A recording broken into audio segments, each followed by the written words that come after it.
parang nabawasan daw ng tinik sa dibdib si Ashtin Olviga matapos siyang makatanggap ng papuri sa co-actor sa Manila's Finest na si Piolo Pascual. Very happy rin ang aktres dahil sa sunod-sunod niyang projects. Narito po ang report.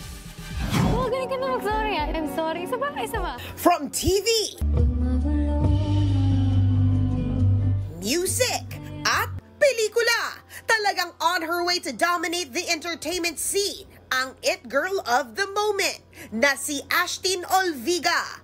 Pero sabi nga ni Ash, it takes a village para makamit niya ang goals this year. Lahat ng to naman hindi ko magagawa kung wala yung mga taong tumulong sa akin. And to top it all off, nasa top Google search ng taon ang Ash Dress o tawag sa tandem nila ni Andres Mulak. Sobrang natutuwa lang po talaga ako and sobrang blessing din lahat na nangyayari ngayon and overwhelming, and I'm happy po sa mga projects na nakukuha ko ngayon, and I'm happy na nagiging maganda yung resulta kagaya no sa Mutya kung saan nagsimula ang lahat and nasundan ng minamahal. Pero hindi pa rin natatapos. Pinuri pa siya na nag-iisang si Piolo Pascual na gaganap na tatay niya sa Manila's Finest.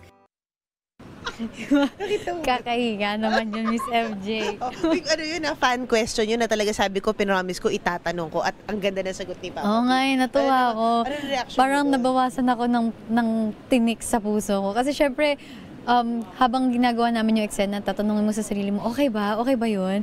Pero nung narinig ko na sinabi ni Papa P, so ibig sabihin, okay naman. Abangan si Ashtin as Agnes Magtibay sa Manila's Finest this Christmas sa Metro Manila Film Festival.